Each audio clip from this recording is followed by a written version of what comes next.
I had not touched my journal in all the years since my life was ripped asunder. For the very sight of it, the sole remaining article of evidence of what I experienced on that wretched rock that only I remember as Isle Sirena, brings those sorrows crashing back upon me like waves from the vengeful sea. But as I, Daniel Kipling, feel the strength leaving my aging bones, I commit the tale of horror too from its weathered and faded pages to new ones, so that it may carry on the stories of the people that survived through me.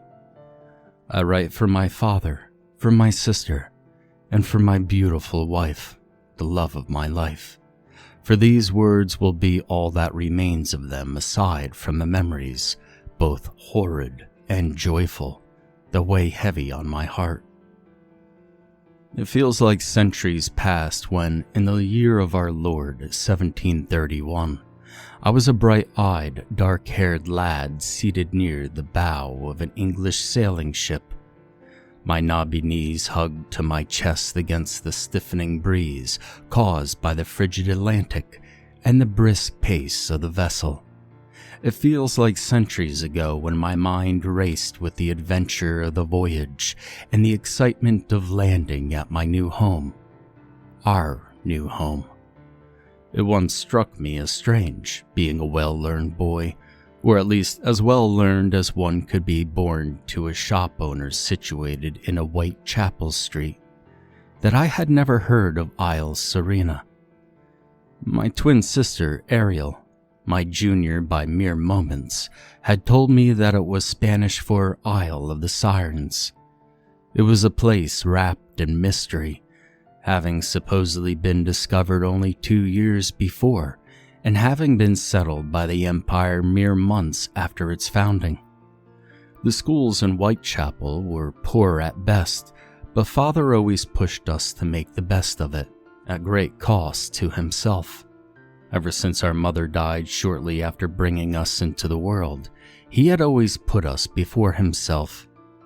It was this selfless love that made him accept the offer of service for His Majesty, King George II, in exchange for his service and the donning of the scarlet uniform. Our family was guaranteed a place in a new home and a fresh start. I still remember my father, just like that day when I spotted him making towards me across the dock. How splendid the man looked in the colors of the East Borough Expeditionary Force, bound for Isla Sirena, and us alongside him. As I have said, I nor any of the children at school, or any of the adults that shared the crowded slums of Whitechapel with us, had ever heard of this new land. Normally, at home, the boys in red would brag to no end of the might of our empire and the acquisition of new territories. Not a word of the Isle had gotten out. Now I wonder if it were not a guarded secret rather than true ignorance. But at that moment, it was of no consequence to me. We were on a new adventure, and a new home awaited us. My father stood next to me as my sister and I leaned against the railing of the ship, a tall and stately man with just the faintest hint of gray in his braid. A smile crossed his face as he stooped down to drape an arm around me, who, on that day, had become a young man of 16 years.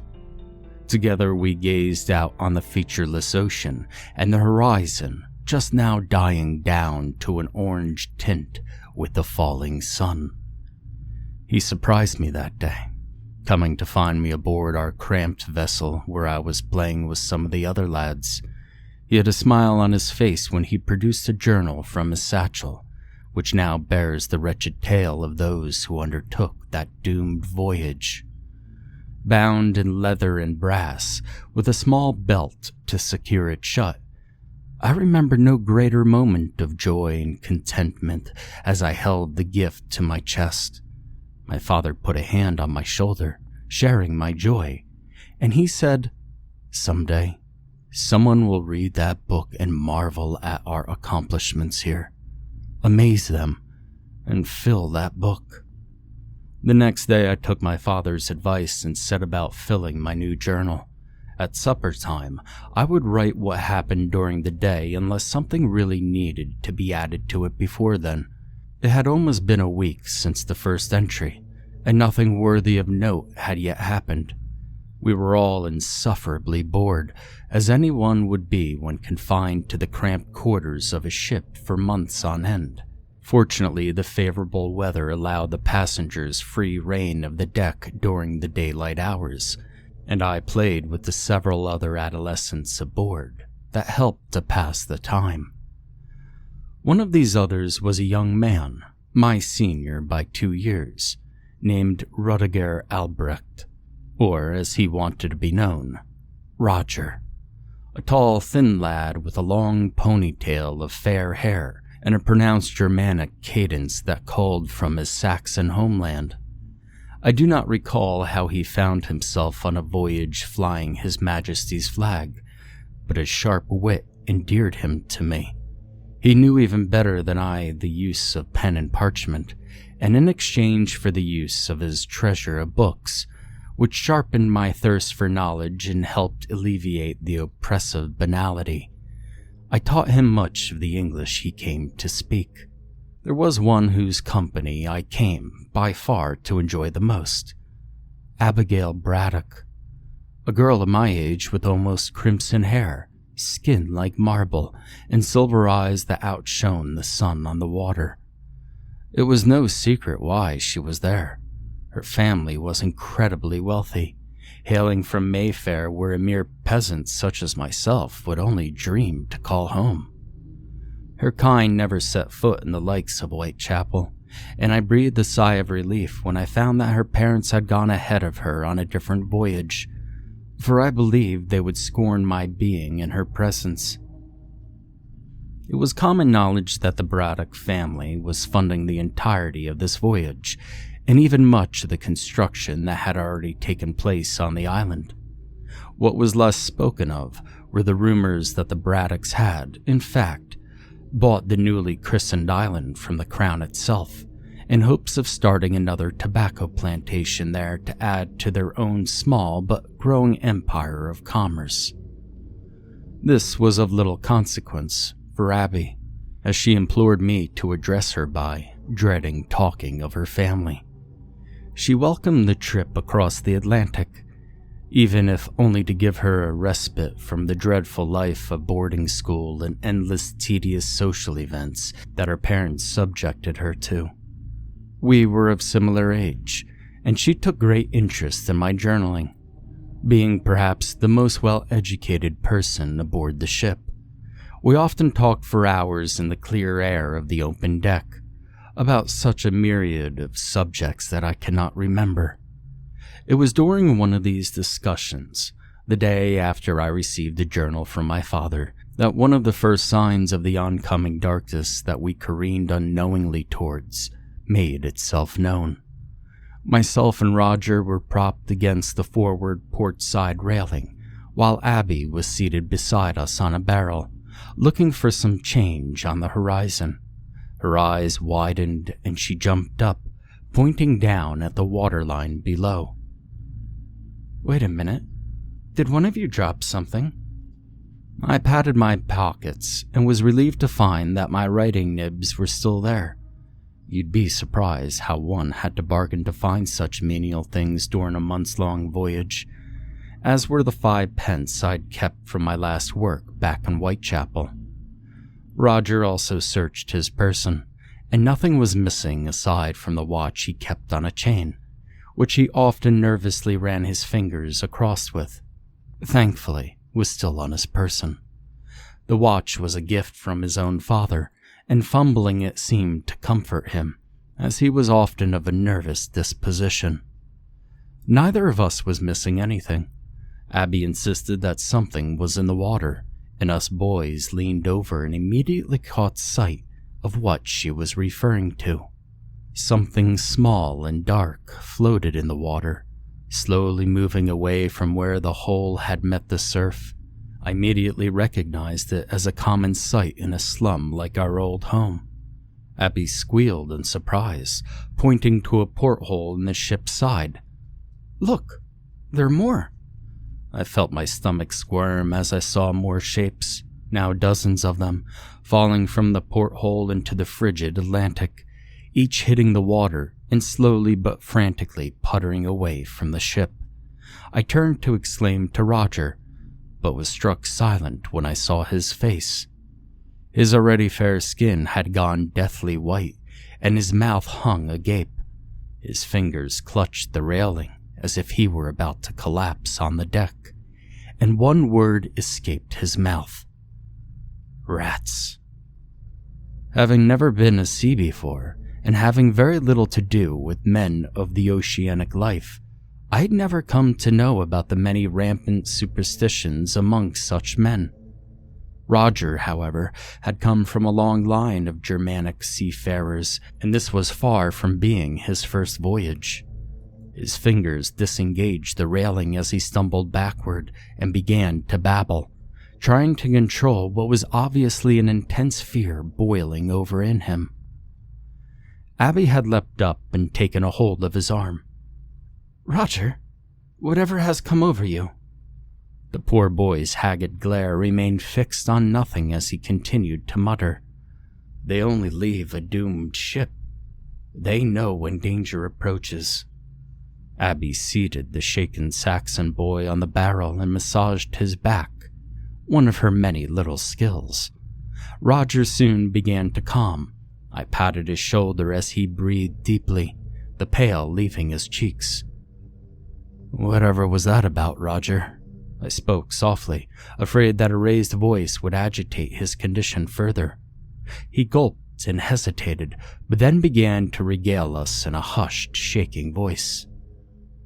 "Rats have sailed alongside men for as long as we have taken to the sea. They hide in luggage, provisions, and even run up the gangplank on the day of departure. Wherever we go, they follow. But some places reek of doom that only their noses can sense. And sometimes when they catch wind of it, they deem it wiser to brave the open sea than whatever is to come." I looked to Abby, who seemed to show discomfort at such talk, and she voiced the query at the front of my mind. "Roger, we're months from the sight of land. Perhaps weeks from landfall. Whatever could drive rats to such fear as to risk the certain death of drowning at sea than reaching land with us?" Roger looked right into her eyes, the fear darkening his own hazel ones. "Why is it that no one has ever heard of this place? Why have the French not spoken of it? Or the Spanish?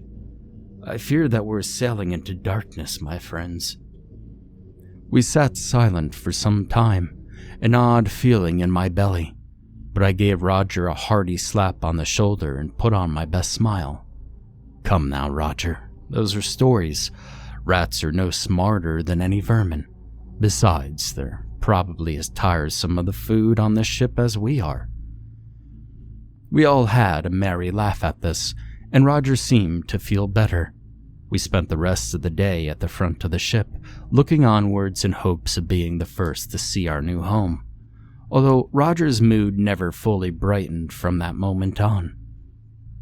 To be truthful, I was merry, for I would lay myself to rest a little easier that night without a rat trying to eat the hammock away from underneath me.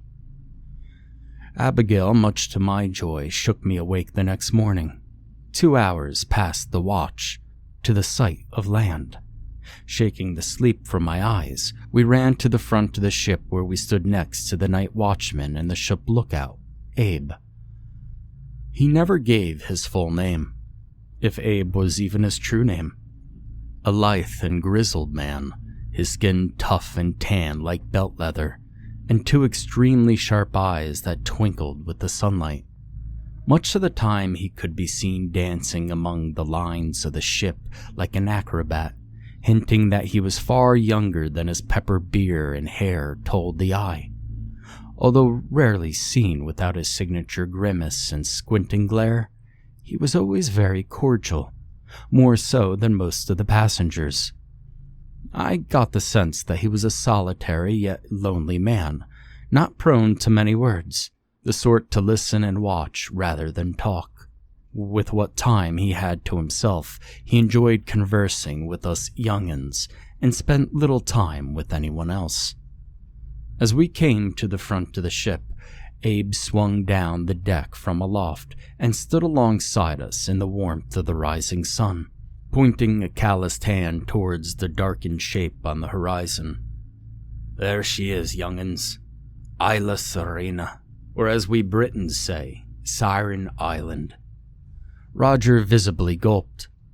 Sirens? As a member of a long line of sailors in his family, Roger knew of such myths.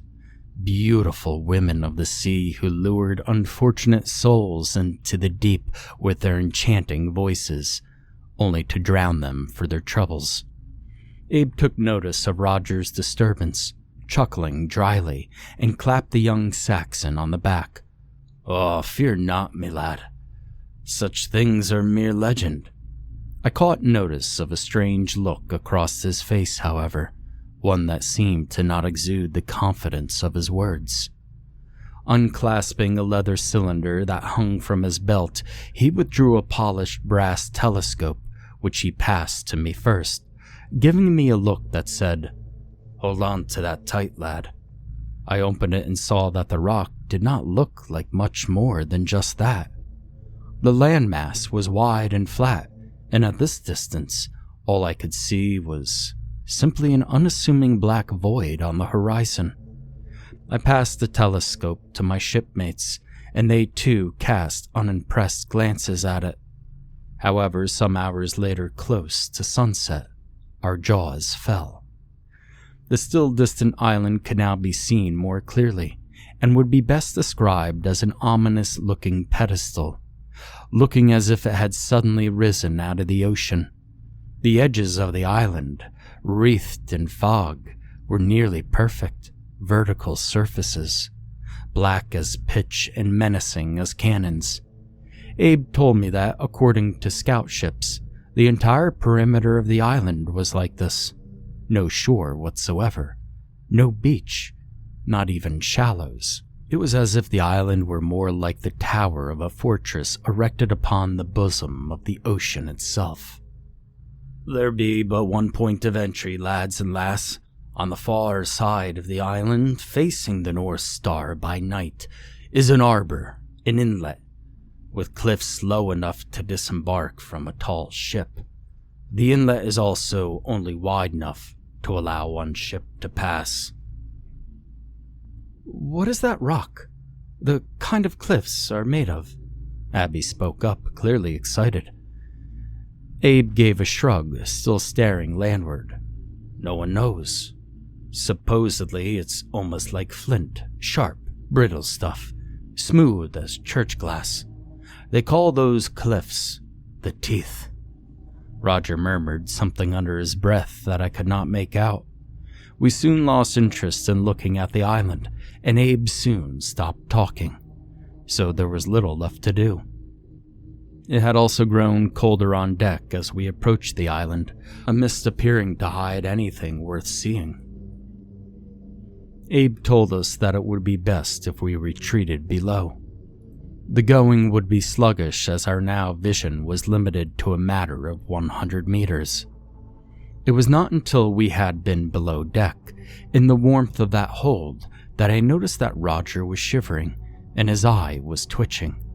I put a hand on his shoulder and he nearly jumped and uttered a guttural shriek, the likes of which I'd never heard him utter before.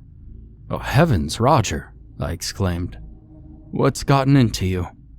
He seemed to not hear me. In fact, he did not even look at me, or anything else, but instead seemed to stare into some invisible beyond. Abigail put a hand to his forehead, then to his neck, and made to sit him down. "Daniel, his skin's as cold as stone. Roger, you must be ill. Come, lay down here."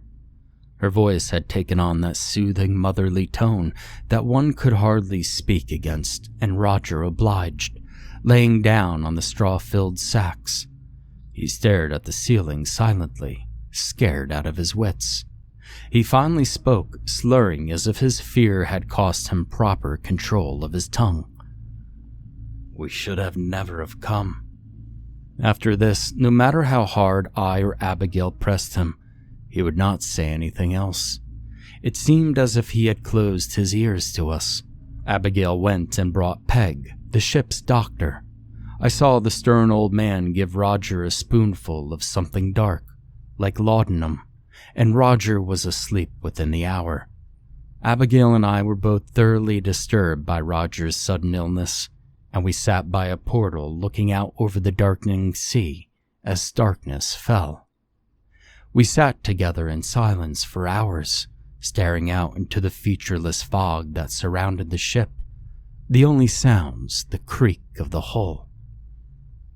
"Roger," I started, but realized that I had little to say.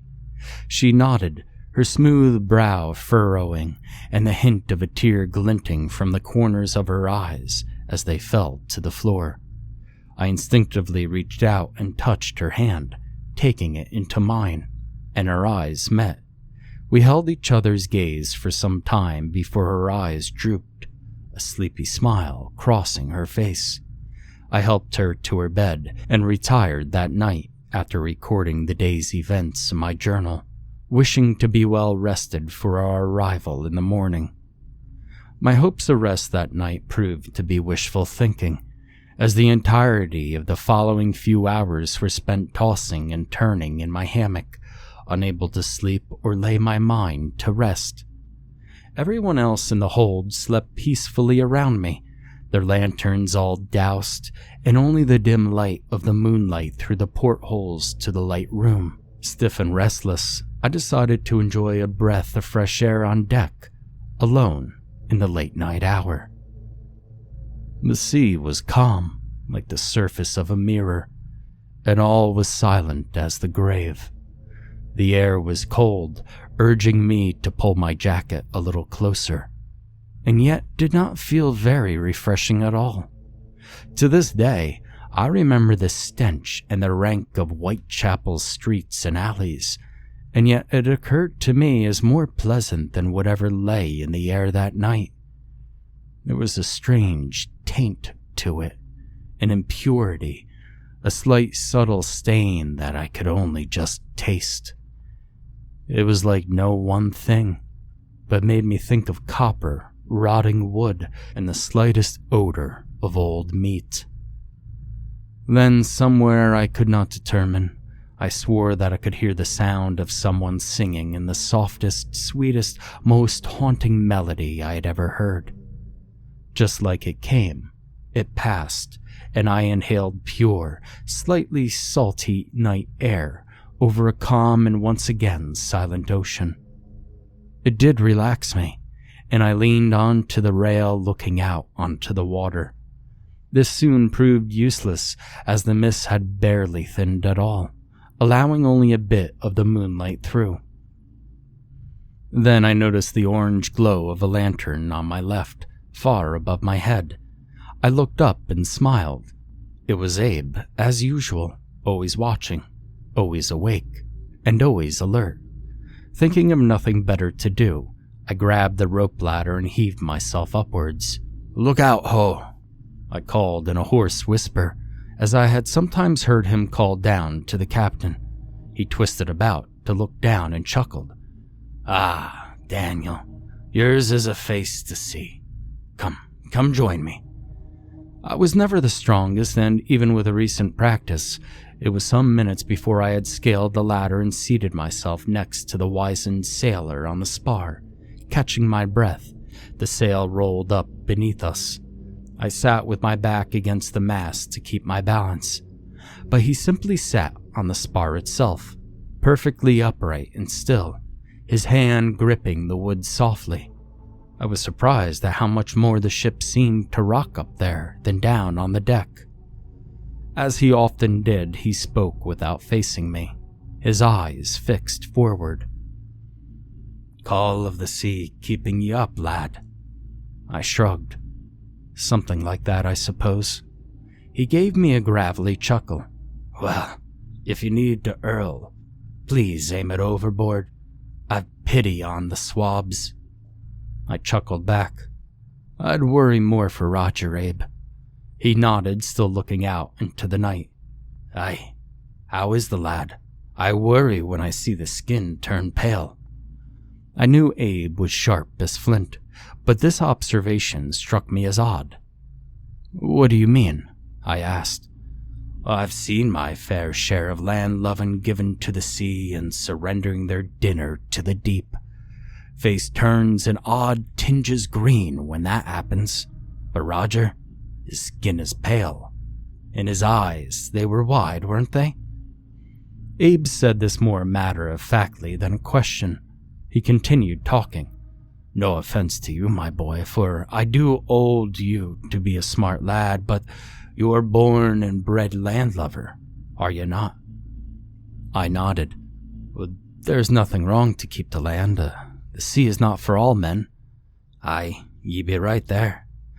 But no matter what side ye favor, each side garners its share of tall tales and titles. Ye who stay on the land think of us sailors as unruly, unclassed, and superstitious." Abe trailed off again, seemingly waiting for a response, but as I opened my mouth to speak, he continued. "But we all fear the sea, lad. Look at her. She covers the world, rules the world, and knows no master but the good Lord. We know more of the stars that guide us by night than we do of the depths that I've claimed so many. 'Tis that fear that makes us superstitious, lad, because out here, to fear nothing is to be a fool." I now saw, to my surprise, that in his other hand he grasped a tall green bottle of ale, from which he now tossed back in a deep swig. This explained his sudden talkativeness. I've never suspected him to be a drinker, for while this was common characteristic of men of his trade, I'd never seen him with a bottle before. "When you travel as much as I have, your life being at the mercy of the sea, nature deciding who lives and who dies, will you see things that no one should see, things that I wish I could unsee." His voice had taken on a slight tremor, as if holding back a bottled-up emotion I had not yet seen. He drank again, shaking his head vigorously as he threw the now empty bottle down into the sea with a dull splash that shattered the deathly silence. In the dim moonlight, I could see something in his eyes as, for the first time since we had met, he looked into mine. It was a look I had seen in Roger's eyes only hours past. And in that moment, I saw pure, unbridled fear in Abe. And just like that, the moment seemed to pass. Abe returned to his taciturn self, staring intently out into the mist.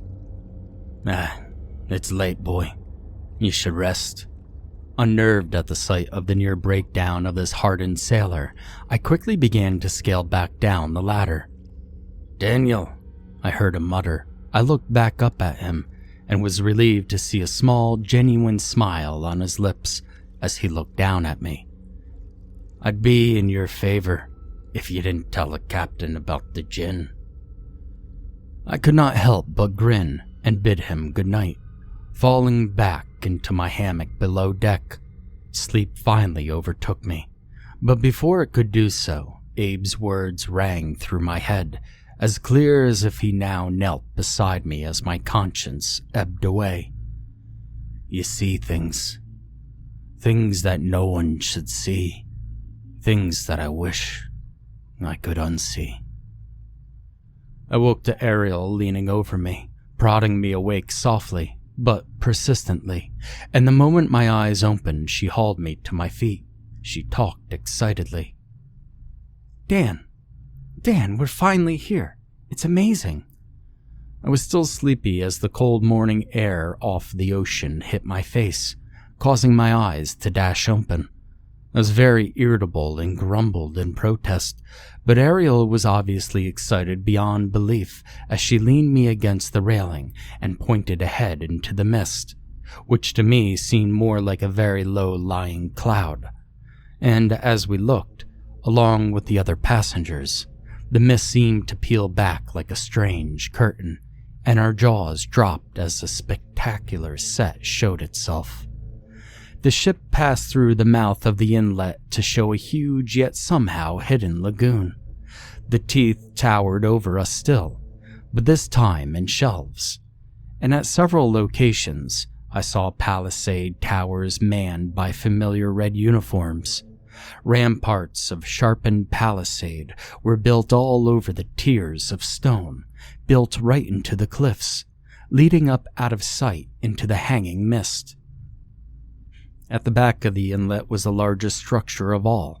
With a wide dock and ramp stood a small fort, this one made of stone, and to my surprise, even a small number of cannons. It stood like a guard dog. Anything entering the inlet could immediately be fired upon. As if on cue of thought, my father sidled up next to me, dressed in his full uniform and his musket across his back. He grinned at the look of awe in my eyes and draped an arm over each of us. Devil of a spot, isn't it? We could be attacked by all the fleets of the world and come out smiling. I cannot think of a safer spot for us than here. He smiled and gave us each a squeeze. I want you each to know I do not regret a thing. I would have given up that little shop a dozen times if it meant a better place for us. I saw a look come into his eyes. If only your mother were here as well. We shared his sadness, but like the Kipling he is, he shook it off and held us close. If Margaret had survived, perhaps I would not have my two wonderful children. That I do not regret. Our ship came smoothly into port, the water of the inlet smooth and still as glass. My father embraced each of us and went to join the other soldiers going ashore first. I and Ariel watched proudly as he and the other redcoats filed smartly onto the dock to go into the fort. Not everybody was as happy as we were. Roger, who had recovered from his feverish bout on arrival, now sat with his back to the main mast, his arms crossed, and his eyes darting at nothing. Abigail tried to get his notice, to get his mind off of this imagined trouble, but his gaze was occupied trying to bore a hole into the deck floor. Ariel, myself, Abigail, and the other passengers gathered our things, and we began to file onto the pier down the gangplank. But a firm hand held me back as the others left the ship first. I turned to greet a steely pair of eyes. It was Abe, and he looked deathly serious. Deep in his eyes, I could just see that look that he had gotten when he had been drinking. "Daniel, you best take care of yourself in this place." His look softened for a moment, a kind twinkle revealing itself in his eyes. "I missed watching over you from the mast." I gave him a look of surprise. "Will you not be coming ashore with us?" He lowered his head and ran his fingers through his slightly disheveled hair. "Nah, my place is on the ship, my young friend. 'Tis my curse to bear. I need not take on another." I was about to ask what he meant when he looked me in the eyes again. "Watch your loved ones carefully. I do not know what it is about this place that your friend Rudiger fears, but it's gotten to me too." I tried to laugh nervously, rolling my eyes to the overhead mist. "What are you afraid of, old man? It's just an island." His voice faltered as he fought for words. "Well, I wish I could explain it. Just remember what I told you, boy. To fear nothing is to be a fool. And watch your back. Always." And with that, he gestured for me to take myself down the gangplank. Slightly unnerved, I now stepped tentatively onto the solid pier as the ship cast off behind me. Joining the others, we all walked to the end of the pier to be processed by the soldiers. However, I felt eyes on me, and I stopped the chance to look back. As the mist came down to hide the ship once more, the last thing I saw was the lean figure with the peppered beard and sharp eyes, watching me from his place upon the lookout. That haunted look upon his face, and then he was gone, never to be seen again. I did not fear this place as Ab the sailor had, but for the rest of my day after our disembarkment from the ship, there were many strange things about this rock that I would, from this day, call home. After we were all recorded and Father was sent off to the barracks, I was given instructions to where we would be staying. The path leading out of the inlet was a long, winding path up the cliffs, so high that we were now up in the low-lying fog. It was eerie, and Ariel held my hand as we marched up in complete silence. Finally, we came across what looked like yet another fortress, with 6-meter-high walls of wooden palisade with towers and one extremely heavy gate. We were allowed in by the gatekeeper, a grave-faced soldier whose name was never given. We were now in the main town, His Majesty's newest territory. It was not a hideous place. There was certainly more charm in the fortress than in a place like Whitechapel back in England, although that perhaps does not say much. The buildings here were mostly wood, with a few larger stone builds, all with thatched roofs and sturdy oak doors.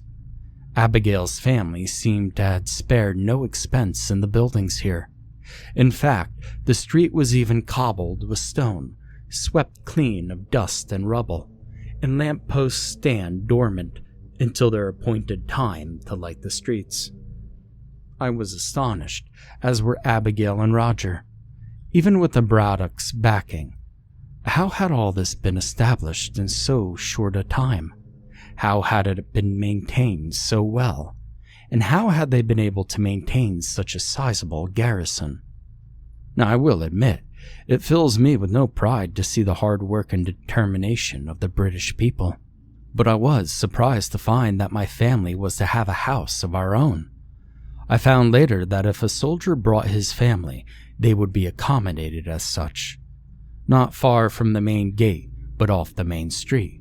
It was a humble but clean affair with 3 rooms, a larger living space furnished with a fireplace, table, and a place to prepare dinner. The 2 smaller rooms had simple bunk beds with straw mattresses, with 2 beds per room. The house had no windows, just a solid oaken door with a sturdy lock. These were features I would find to be uniform among almost every house on the island. Ariel was dancing about the place as I wrote in my journal, our meager belongings having been quick to unpack. I'd never seen her so happy. She was so young then, we both were of course, and must have seen this as such a grand adventure. I had as well, or at least I had until Abe the sailor had acted so strangely. It was as if the old Merlin had cast a spell over this place, and now I was unable to see it for the wonder that my younger sister could see. Father had not yet returned from the barracks, and I imagined he may be later still, so I decided to rest, the excitement of our first day on our new home leaving me, not to mention my rude awakening earlier that morning, significantly tired. The mattress felt incredible after months of being curled up onto a hammock. I woke the next day to find Father was home, working at the table, cleaning his brown Bess musket. He smiled at me, brushing back his long dark hair. "Morning, Danny." He was the one person I allowed to call me Danny. Our mother, in that final month of her life after our birth, had used to call me Danny when she would sit beside my bed as an infant, her having to be carried there by Father in her ever-weakening state. It was his way, and mine as well, of remembering her. He would often state how clearly I resembled her. Ariel and I spent most of the first day exploring the new colony. There were nearly 400 souls there, including 50-odd redcoat soldiers reinforced by Father and 10 others from the ship. The streets bustled as people moved about, and we discovered that everyone had a task to help maintain the colony. Father told us that we would have our work by tomorrow, but for today to simply enjoy the new surroundings. As we walked the streets, with Ariel sashaying about to my annoyance, it occurred to me that I had not seen Abigail since we had disembarked the previous day, so I plotted to try to excuse myself from my sister to look for her. Her being my sister, Ariel saw through my excuses and immediately fell to teasing me. Don't we all get a little close cooped up on the ship for months? Huh? Some closer than others. I folded my arms and rebuffed her. Yes, and don't believe for a moment that I haven't seen you with that fair-haired boy from Hyde Park. You know, the one with the lisp like, pfft. That was all it took. Her face turned a livid red, and with a loud huff, she went upon her way. Slightly ashamed of my jibe, I tried to console her, but she already disappeared around a corner. She knew my weakness, and I knew hers. We were siblings, after all. In a moment, I was alone in a small alley between 2 larger buildings. I realized that a mist was forming around me, and the air had grown a bit colder. I looked around and decided to investigate the wall before the sun could set. From the outside, the colony could be assumed to be a fortress, with high walls and towers, divided into 3 concentric circles. The main fort and harbor in the innermost circle, surrounded by the inner town, where my home was located, and then the outer town. Having lived in a dense city all of my life, the colony felt so wide, so open, mostly because the bulk of the inhabitants actually lived outside of the main fort, which has an outside wall with 2 gates. I soon found a ladder and, casting a look about, went up, certain that no one was around. Now atop the wall, my curiosity was not so satisfied as I had hoped. I could see all the houses in the outer town, as well as many small gardens for vegetables, and then the outer wall, which, while shorter than the inner wall, was made entirely out of stone. But past that, all one could see is a tall screen of trees, wreathed in the mist like a beard concealing a face. The trees on the island were most peculiar. They seemed huge, but I suppose I'd never seen a big tree in my life. Their bark was smooth, pitch black, and had a strange sheen. Their bark was not unlike the strata that made up the teeth. Then, as my mind wandered, a strangely familiar sound drifted across the scenery to my ear. Something sweet, soft, a melody I could not quite place, that sent a small shiver up my spine. I leaned over the battlement with my head tilted towards the woods, trying to ascertain whether it came from the colony grounds or from further away, for it seemed to be both near and far at once. And then it was gone, swallowed up by the mist.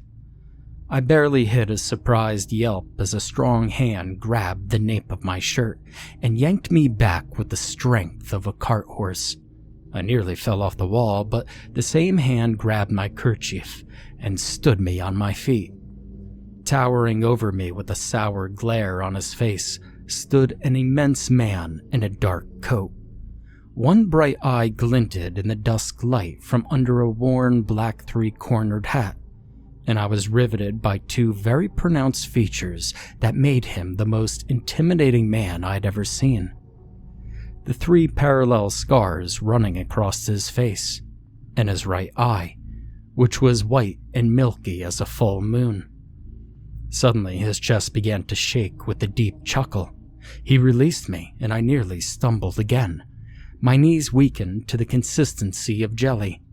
The glare was far gone from his face, replaced by a jolly smile, and he removed his hat, revealing long black hair tied back in a braid. "Lord above, what do you think you're looking for up here, boy?"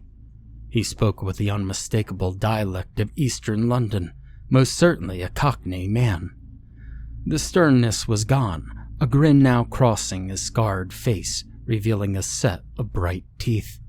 I could almost forget what had made him so frightening in the first place. "You could have fallen and hurt your head. Best stay down here where you belong, laddie, eh?" I gulped, and unable to conjure words, pointed wildly towards the woods beyond the wall. He glanced and then looked back at me, slapping me firmly on the shoulder. "Blimey. Don't you worry about the outside town, sonny. You best be getting yourself home. Go on. Get..." "'Nuff said, yeah?" He spoke quickly and very amicably.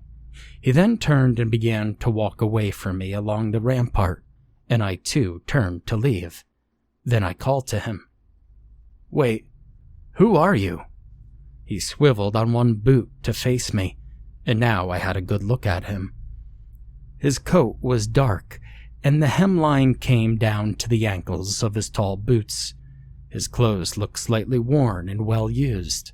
His braid came down to his waist, and he seemed to bristle with arms. A large knife and a hatchet at one hip, a pistol on the other, and a fowling piece across his back, not to mention a powder horn and pouch. I'd never met a huntsman before, but I will never forget the look of the kind of man who hunts in the wild.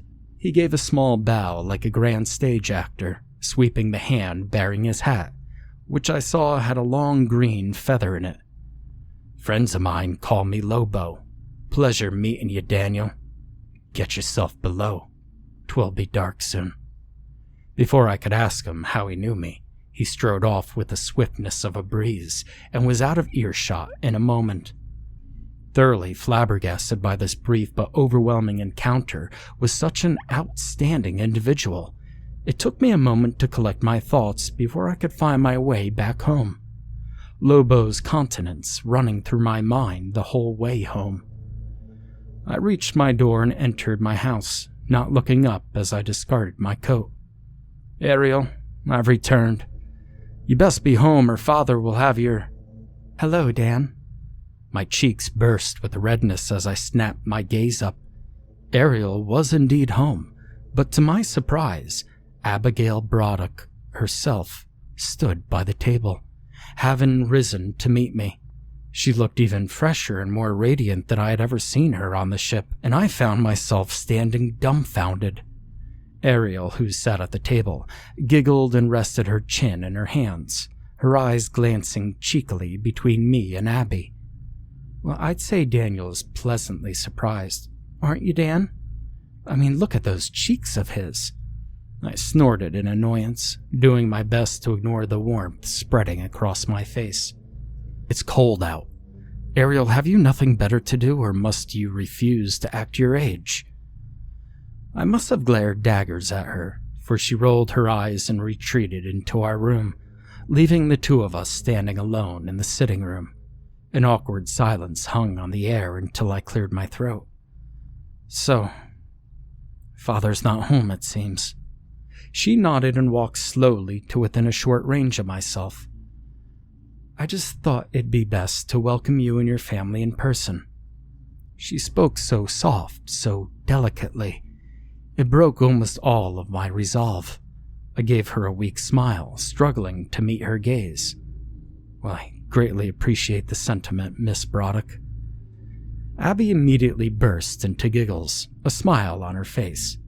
"Oh, Daniel Kipling, since when did we fall on formalities?" I did not know just how red in the face a lad could become. Of course, Abby, of course. It's good to see you."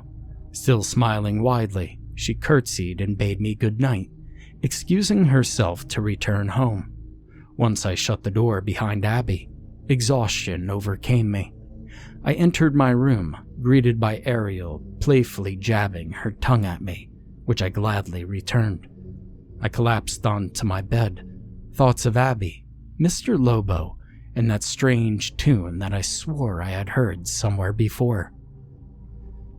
Back in Whitechapel, most children and young adults spent most of their time playing in the dirty streets, making fools of the adults for a little fun at someone else's expense. Ariel was one such urchin, the spirit of a boy while still very much of a girl. I, however, had no such endless liberties, for, being the oldest, I always seemed to have some task at hand. Father's bookshop was always enough to get by on, but I was never happy with just getting by. Few of my jobs, of which I had many, ever paid much. A farthing here, a penny there, usually enough to keep with food for a day or two. I was raised to believe that idle hands were the devil's worship. To let my family starve or not to earn my keep would be a great dishonor. Of course, such principles only seemed to apply to me and father, while Ariel had all the responsibilities of some fairy creature. But it was a burden that we happily bore. The day of our arrival, I started my work. Everyone was given a task to fulfill, to help maintain the colony, and mine was simple enough. Mind the fort physician's shop whenever he had to go out and keep the place tidy while he worked. It was a quiet enough place, small, musty, carried the distinct floral odor of poppies. The doctor, Edouard, an amiable and energetic Frenchman with unkempt red hair, a monocle, and always firmly clutching a cane, if not the strongest grasp of English. He goes out often. As in a new place, people are always ill or getting injured somehow. And since I can only sweep so much dust, much of my time is spent sitting behind the counter, bantering amiably with the cat who dutifully keeps her paws clean while not prowling for non-existent rats. One day, some weeks past our arrival, Edouard was obliged to go and tend a pair of badly broken legs. Some dreadful accident that happened in the lower town. Before he went, as he always did, he alerted me to the list of prescriptions in the form of a row of bottles behind the counter. For the most part, they're all the same at some point. Mostly opium, alcohol, and a few herbs. Someone would often come in to claim, but at some point or another, I would have to leave the shop to deliver the drugs. That day, I was to bring medicine to one of the soldiers who was posted on the southern inner wall. The fog seemed to hang thick that day, as in fact it always seemed to do. Not once in all my days on that rock did I ever see the sun, and almost never could I gaze farther than 100 paces.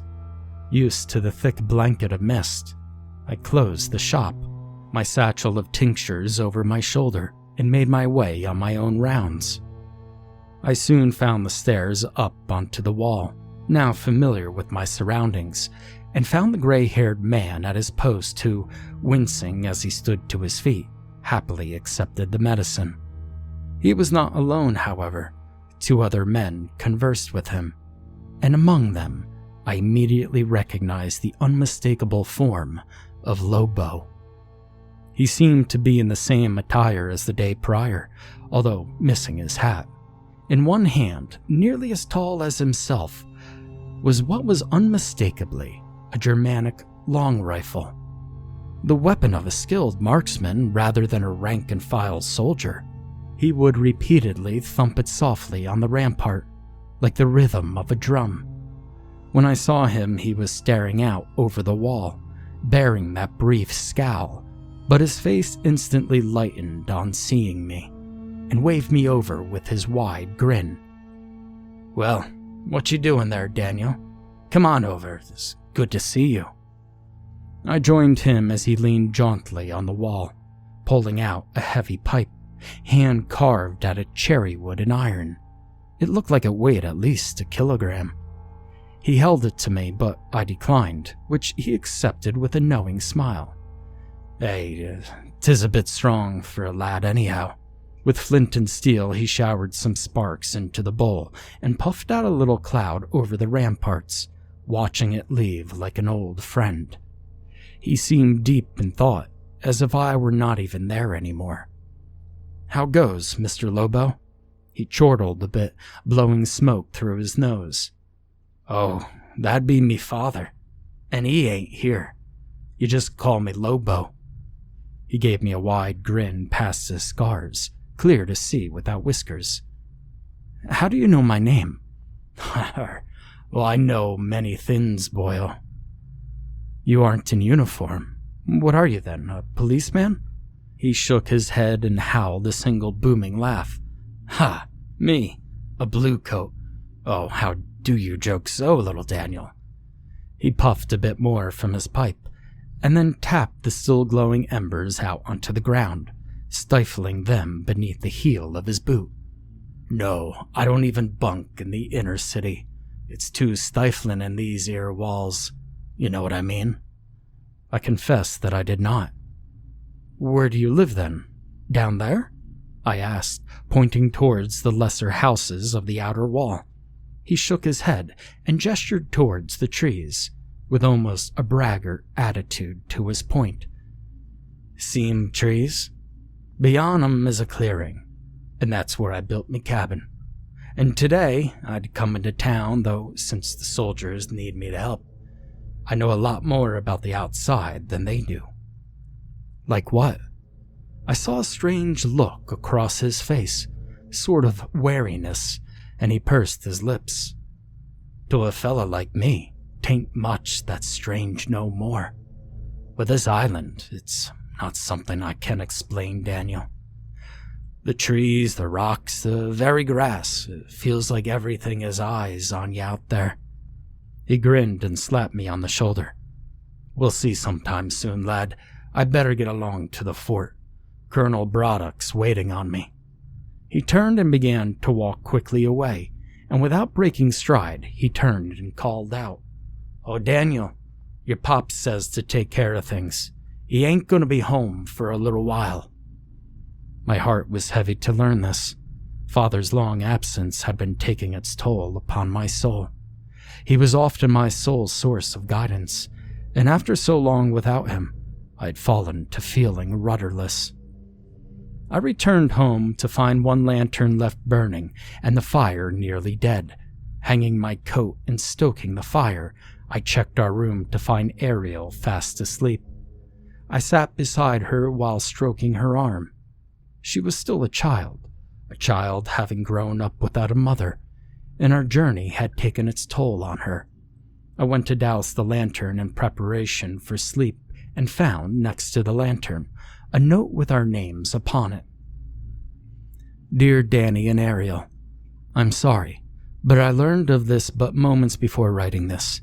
I've been assigned to a long-range patrol, which will be scouting the island for 2 weeks. Please, Danny, watch your sister. Ariel, mind your brother. Both of you make sure the fort is still standing when I return. With love, your father, Peter Kipling." I yawned deeply, finding myself far too tired to mind much. Father had spent much of his time wrapped up in his work back in England, leaving me to almost raise Ariel by myself for days on end. It was certainly harder, at least it was on me, as she was a grown girl, but I was not worried. As I darkened the house and drifted away to sleep in the comfort of my bed, as did happen every night, thoughts of the strange qualities of the island flooded my mind. Thoughts of Roger falling ill, of Abe's cryptic warnings, of Lobo's strange observations. It was in this following week that events went from curious to odd to something far more sinister. My workload increased, forcing me to spend more and more time away from home, as Edward had taken his leave from the shop indefinitely to care for an ill relative in the lower town. The medicine, at least, was not very complex in nature, mostly opiates. I knew it was rather helpful to those in pain, but the regulars around the shop were too much akin to regulars at a tavern. In the time I was at home, I was often the sole caretaker, as Ariel had begun to act out in full abandon. I tried my hardest to be understanding, for the relocation to the island had been hard on all of us, but I feared her behavior had become disgraceful. She was always off with some boy or another, what few others there were in the colony, out at all times of the day and night, and seemingly refusing to tend to any of her chores. One day around noon, I was sweeping up the sitting room floor to my liking when there came through the door none other than Abby. I quickly leaned the broom against the wall, standing straight and wiping the dampness from my brow. My welcoming, if not boyish, smile quickly disappeared when I saw the dreary look on her lovely face and the tears welling in her eyes. "Abby," I cajoled, taking her arms and guiding her to sit at our table. "Whatever is the matter?" She was hesitant to speak, obviously trying to control herself. She looked deeply into my eyes like she often did with her gentle yet scathing gaze, as if her very eyes were trying to explain her inner sorrows to me. Having made her some tea on the fire, she began to tell me of a series of very unfortunate events. I came to find that my troubles were, by far, the least severe. 3 people, a woman and 2 men, had disappeared seemingly without a trace. The news had spread fast, and people had already searched the colony grounds high and low for the missing persons, but not a single sign of any of them had been uncovered. "There have been rumors spread in the void of information," she explained. "One speculation is that they were murdered, and the bodies hidden in the woods beyond the wall. After all, their homes had been broken into, some of their things in a struggle smashed, but nothing taken. Oh, Dan, how I had hoped we had left such violence and beastly behavior behind us." I nodded solemnly. "Have there been search parties sent beyond the wall? Perhaps Father and his soldiers will turn up something." She shook her head, dabbing a tear from the corner of her eye. "No, the sentinels will not let anyone leave the grounds. The only ones who come and go are the soldiers and the other man, some hunter." "Lobo," I interjected. "We've met. He's an interesting character. Perhaps he may know something of the matter." Her lip quivered and her eyes fell to gaze on the embers in the fireplace. "There's more?" I asked, my stomach clenching softly. She took my hands in hers as the tears now flowed unguarded down her cheek. "It's Roger." "What of him? I've not seen him since we disembarked from the ship weeks ago." He's fallen ill." My heart sank with this grim revelation. "What are the signs?" "I do not know, but Daniel, his eyes, they've lost all color, darker than the night, and he will not move from his bed. He won't speak, eat, and I swear upon my life that at moments he does not even breathe." I stood up and grabbed my coat. "Take me to him. I must see for myself." Abby leapt up faster than one would expect of such an elegant creature, taking my arm with an even more surprisingly firm grip. "No, Daniel. Perhaps I can help him," I reasoned. "Something from the shop may." She immediately cut me off. "I won't allow it. I don't know what I would do if the same ailment were to befall you." I worried deeply for my friend, but something in her pleading voice warned against pursuing the matter any further. "Very well, but it is getting dark. I must get you home."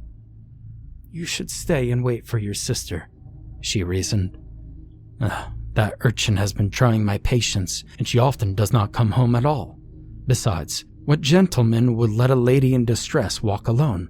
She agreed, her cheeks reddening the slightest bit at my overly chivalrous behavior, and we walked, her arm around mine, to her home. The Broddocks were housed in the fort proper itself, behind the thickest gates and the highest walls. I left her at the gate, watching her as she disappeared behind the solid oak which boomed shut behind her. With Abby gone, my mind wandered to worry about Roger's sudden illness. Never had I heard of catatonia, accompanied by darkening of the eyes, and even apparent halting of life functions themselves.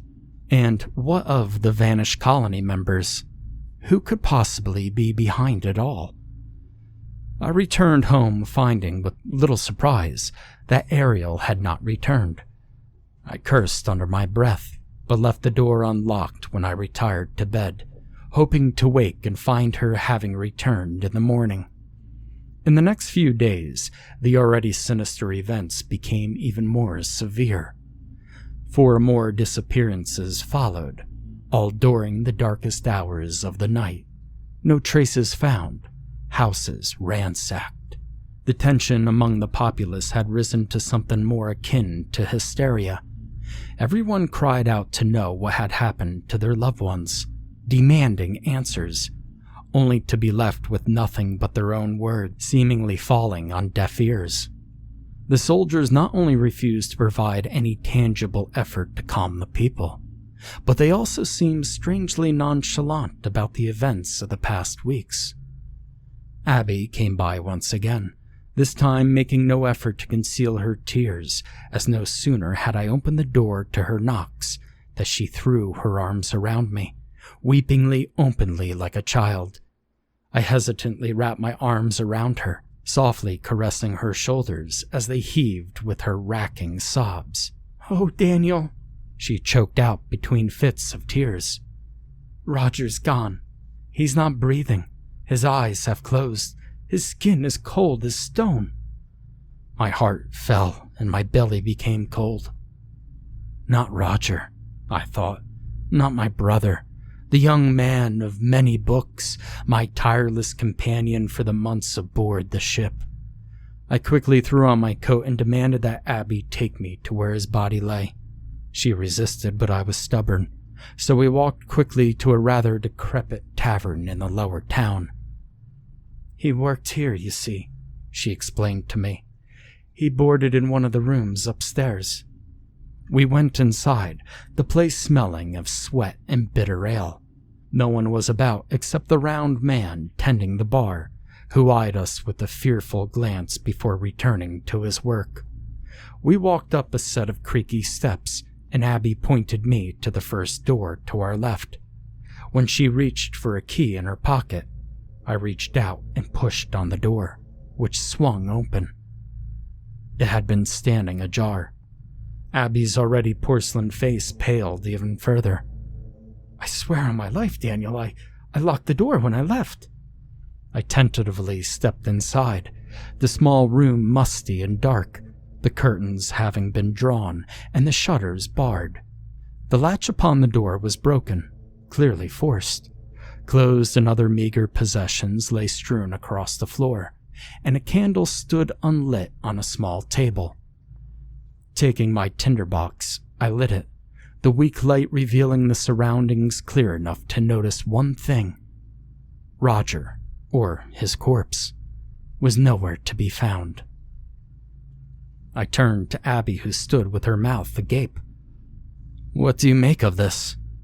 I left him right here, covered in a sheet." I touched the bed, which was depressed where someone had clearly laid down recently. It was cold, as was the bedsheet. A pair of shoes lay by the door. A coat hung on a nail in the wall. Well, he must not have left on his own. His shoes and coat were left behind. "No, I tell you, he was dead as a stone." I shrugged my shoulders.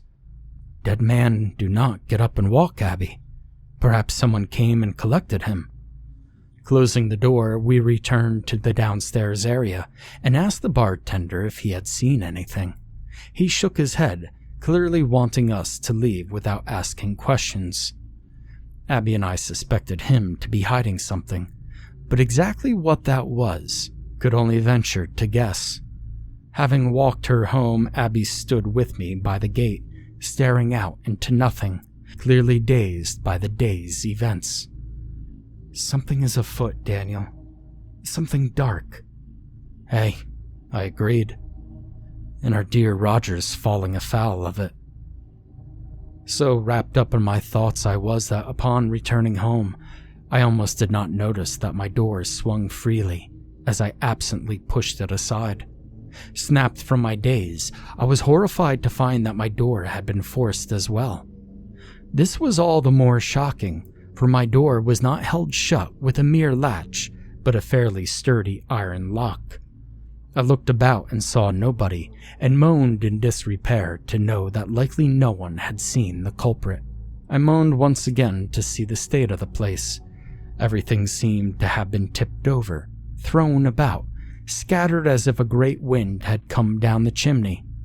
My blood boiled when I saw that even Father's room had been forced into. Calming myself, I set about taking stock of our things and cleaning up the mess. I cursed to myself. Wherever is Ariel when one needs her? I prayed that night for Father's swift return. Surely he would make everything right again, and perhaps he could tame Ariel. In the meantime, whatever goblin that had violated what little sanctuary I had left would get a taste of the following piece I always kept loaded above the fireplace.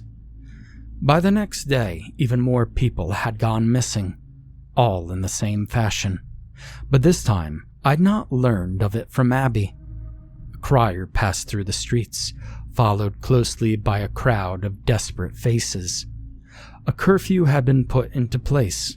No one, by any exceptions, was to be out between the hours of dusk and sunup, as it had been surmised that it was during those hours when the now almost 50 people had vanished. All doors were to be locked, and all windows, what few there were to be barred. My sole remaining hope in these increasingly dark times was dashed when a young soldier knocked at the door, delivering a message written in my father's hand. "Dear Daniel, I wish it were not so, but now I must go again. I do not know for how long, but my company has been repurposed as a search and rescue troop. We're trying to find if we could pick up the tracks of the missing people from the colony. Please be patient while I do this necessary task, and I will be home before you know it. Love, Peter Kipling." I crumbled the missive into the tightest ball I could, and I threw it into the flames. Exhaustion of both mind and body quickly washing over me. I retired early that day, but not before taking precautions against another intrusion. As promised, I locked the door, having fixed the bolt of the lock earlier. If Ariel wants to be elsewhere, she can be elsewhere, I had grumbled to myself. But oh, how I wish I'd not been so careless, so cruel even towards my dear sister, for the next day it came to my mind that she could be amongst the missing. My aggravation toward her quickly became sincere anxiety. To this day, I wished I had searched harder. It is a regret that I carry in my heart to this very day. Events elsewhere seemed little more hopeful. Now nearly 100 people had been listed as missing, a fifth of the entire colony. The hysteria had now boiled over into madness. Fights broke out in the street, and a group of fellow colonists marched over to the fort to Colonel Braddock to demand passage off of the island. I heard that they were driven back by the flash of bayonets. My heart leapt in my throat when I heard the thunderous boom of a musket in the afternoon. By that night, my eyes were deeply red from weeping for my lost sister, my search having turned up no trace of her, and the tightly knitted community of this colony had, at this point, severed itself, everyone having locked themselves indoors as if a plague roamed the streets. I lay draped over the table, staring at the door, praying for Ariel to return, for Father, for an angel to end all of our suffering. I suppose something had heard my prayer, for a knock came at the door. I leapt at the door and flung it open to find Abby standing there, carrying a small bag and wearing a hood. I quickly inducted her into the house. "Daniel, has everyone gone mad in this place?" Even with the door bolted behind us, she spoke in a whisper. "It would certainly seem so. What are you doing here? The streets are far from safe now." "My home is no safer. Someone fired a musket through our window." I swiftly and instinctively wrapped my arms around Abby, the fear of her in such danger overwhelming all decorum. She laughed softly as I ashamedly let her go. No one was hurt, Daniel. Everyone was fine. My parents were very shaken, of course. They forbade me to go out and tried to lock me in my room, but I escaped out the window and came here. No one saw you? I asked, even in the midst of all the madness. I feared the consequences of the Broddocks finding that their daughter had defied them and hidden in my home. Not a soul. No one dares to be out after dark. For your sake as well as mine, Abby, I hope that you are right. I bade her to take her things into my own room, which she hesitated to accept but agreed to nonetheless. I instead elected to sleep in a comfortable chair Father had made for resting upon the fire, turning it to face the locked front door. I slept poorly that night, my finger constantly caressing the trigger of a shortened fowling piece I'd always kept loaded with pistol balls. Not long after I'd finally managed to fall asleep, the sun already peeking under the crack of the door, there came a pounding that nearly startled me into discharging my weapon. Composing myself, I answered the door to see, at long last, Father had returned. I immediately flew into his embrace, clutching him so tightly that I suddenly noticed that he felt somehow smaller than when I had last seen him. However, once I looked up into his eyes from so close to him, I almost gasped in horror. My father, once a muscular, virile man for his age, was not the man I remembered from mere weeks before.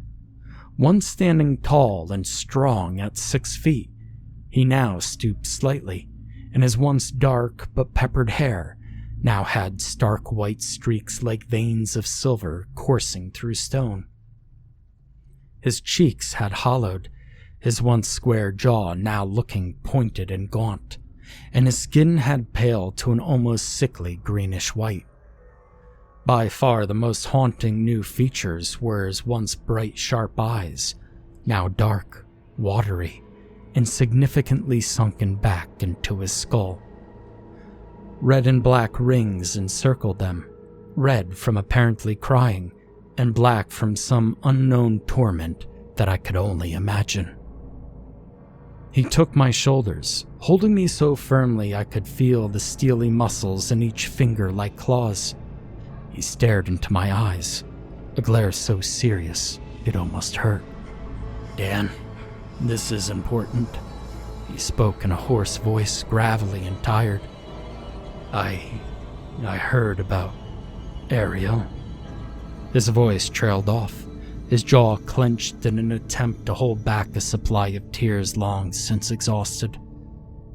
"You must listen to me, Danny. You are all I have left." I cut him off, half defensively, but also in an attempt to console him.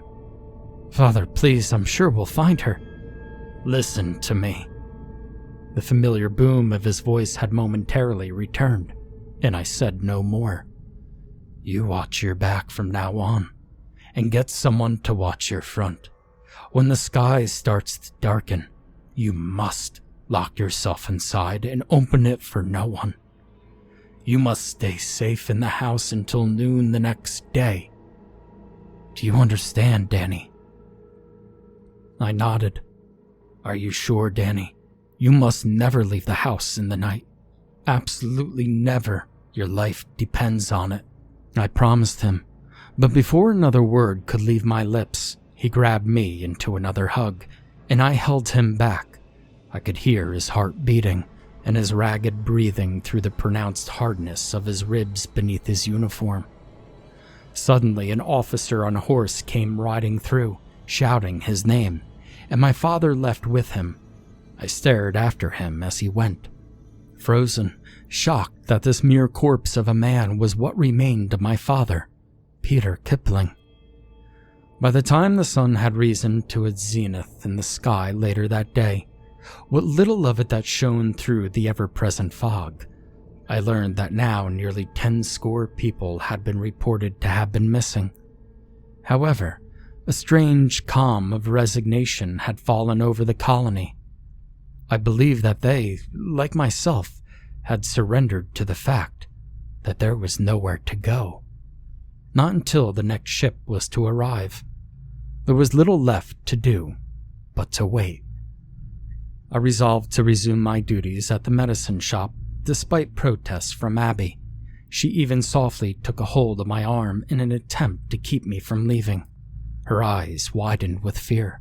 Whether she was more afraid of being alone or more afraid for my safety, I was uncertain, but I told her to lock the door and open it only for me.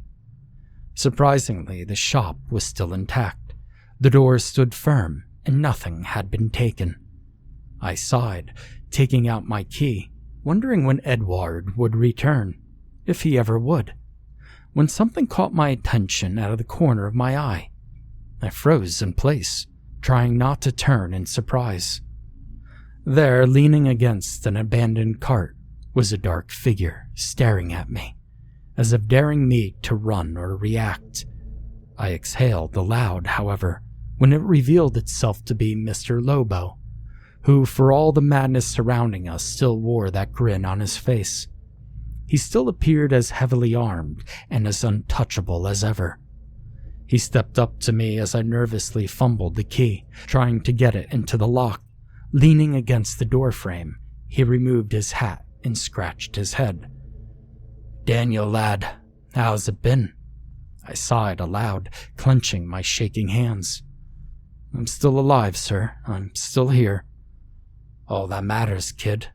He put a hand on my shoulder, gently, although his calloused hands felt like bark. "How's your family holding up?"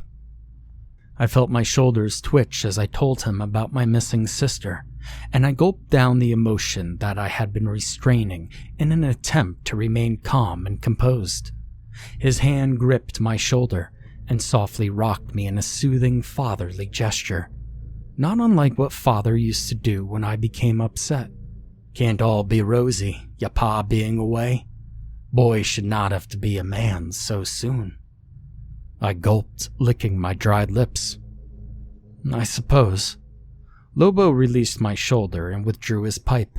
I by now had ceased trying to unlock the store and simply stood there, staring at the lock as if my will in anguish would force it to open. He offered the pipe to me, but my lack of response made him frown, and he emptied the bowl with a flick. "Hey, listen. I know you've got questions, lad." I nodded. "What in the hell is going on here? I mean, what are all the soldiers doing? What is my father doing? Where have they all gone to?" He hung his head as if tired.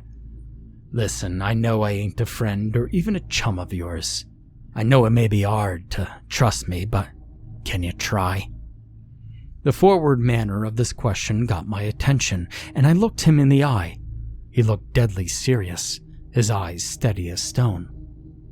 "What do you mean?" He looked about, a fruitless gesture as the streets were as empty as church on Monday. "Tonight come hither to the southern outer gate. Ye got a piece?" I knew he was asking if I had a firearm in the house. Yes, just one, a bird gun loaded with pistol balls. "Very good. Bring it along. Is anyone else at home with you?" I told him about Abby staying with me, and he scratched his chin. After some thought, he withdrew one of his pistols and held it out to me. "Leave this with her, and tell her to be ready to use it." I took the gun as he continued. "Now here's the rub. You must come at night, just after sunset." I was about to tell him what father said, but he seemed to have read me completely as he was talking. "I know your pa said that this was bad porridge, but I could see you needed answers. You meet me there tonight, you may get some answers. Best if you keep to the lit parts as you walk, laddie." He started to walk away, and I turned to dash home before he faced me again and called me. "Hey, you got a stiff belly, lad. I won't force you to come if you don't think you could tackle it." I nodded freely. I was not sure what I would see, but I knew that I did want answers. The soldiers would not give them. The Braddocks would not give them. Only this odd man seemed willing to shed any light on the current events. I walked home briskly, entering the house with my key to find Abby asleep in my chair. She had slept poorly the previous night and must have dozed off with little else to do in the house. Without waking her, I placed her in my bed and sat beside her. I watched her shoulder fall and rise with the steady, soft breath of sleep. I envied the serenity of her face. For my sleep, what little I was able to achieve had been restless. I took up my place in my chair and dozed off myself, hoping to have as much strength and preparation of whatever would happen come nightfall. When I awoke, the sun had already gone down. Checking my fowling piece once more to make sure it was primed and loaded, throwing on my heaviest coat, I threw open the door to step out into the night. Suddenly, a surprisingly strong force took hold of my arm and yanked me back over the threshold into the house, and I whirled around to see Abby look up at me with a look of indiscernible panic on her face. "Daniel, you can't!" I tried to shake loose, but her grip of desperation did not abate. "This has to be done, Abby. I must get to the bottom of all this, or we'll all be next." She moved her hands from my elbow and took my hand in both of hers. I felt the strength lent to her grip by fear. "Please, Daniel. Only evil lurks about this place after nightfall." I withdrew the pistol Lobo had given me. "This will keep you safe until I return. Here, take it."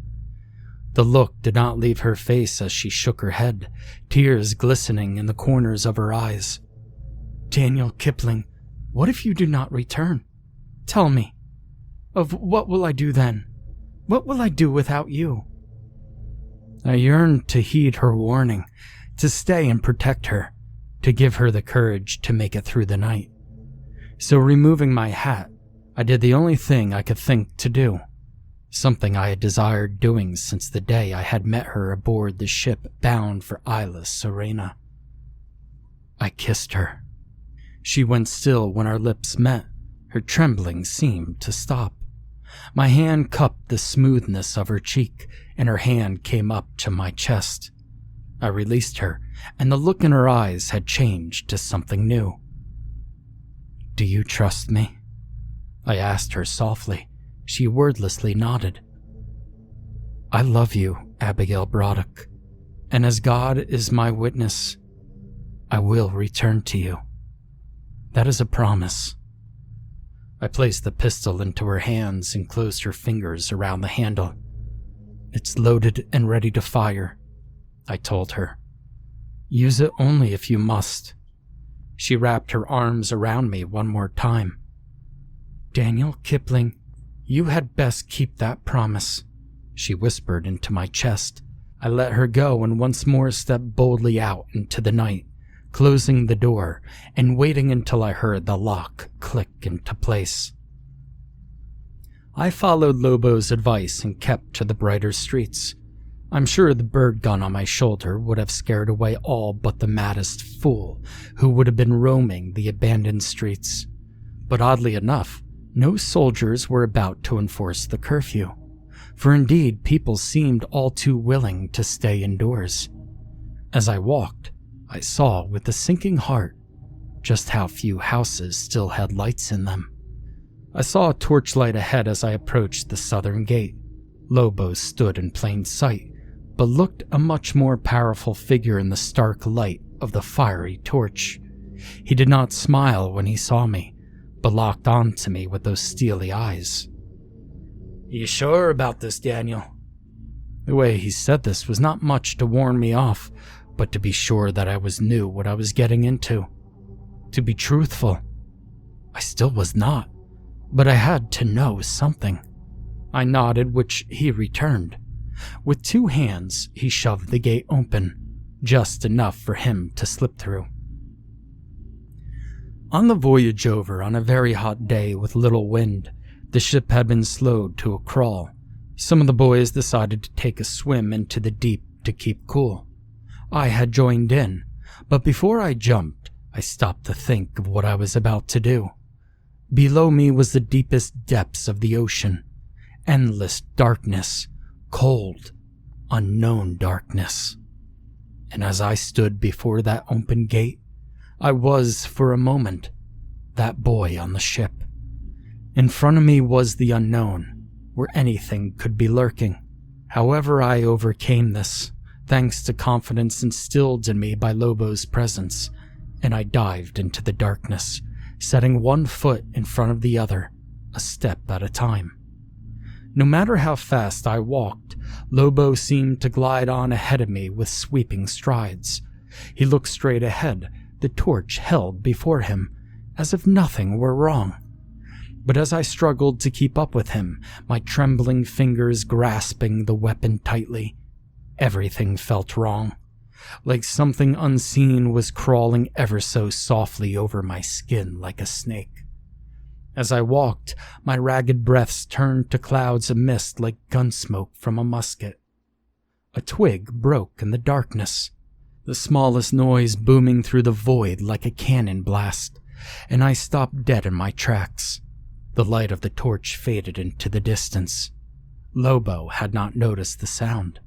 It seemed that he was used to whatever crawled about in the night. I, however, was completely in the dark. I felt like I was submerged in freezing water. All my hackles were raised as I looked about into the inky blackness. I was aware of several things. The light was completely gone. The temperature was dropping quickly, and there was not a single sound. Even my heart seemed to have stopped beating, as if it were too intent on listening for something. What I heard next was the last thing I would ever have wished for, and a sound that haunts me to this day. It started soft, so soft that I first thought it had come from far away, like the distant sound of a bird. But as it grew louder, my stomach shriveled as I could clearly recognize it as the sound of humming, a sweet but chilling tune that could only be made by a fellow human being. It was closer than I had thought, encircling me from somewhere to my right. The strange beauty of the song left me frozen in place, but my heart raced like I had run several miles. Something flashed in the side of my vision, and I slowly swiveled my head to look, for fear that even the grinding of my neck bones would draw unwelcome attention. Finally, my eyes rested on what I saw. It was then that all moved to will gave way to paralysis of fear. The only thing I could see in the darkness were two red orbs, glowing brightly as coals in a blacksmith's furnace.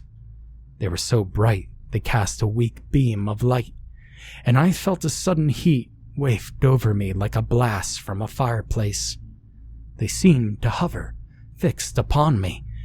I swear that even the blood in my veins ran cold and stopped moving, my whole body sharing this unearthly terror.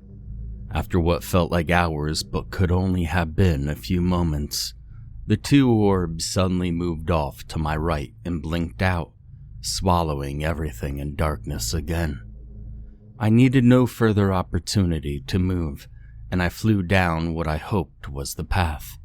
Branches slashed my face, and stones hampered my feet, and only keeping my hands in front of myself prevented me from knocking myself unconscious against the trees.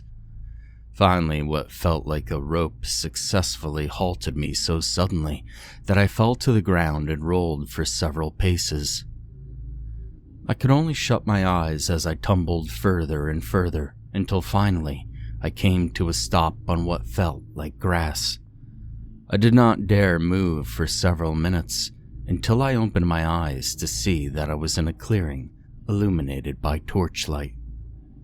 I stood up and saw that I was now in a perfect circle of a clearing, floored with grass, but torches stood on poles like sentinels, lighting up the whole clearing.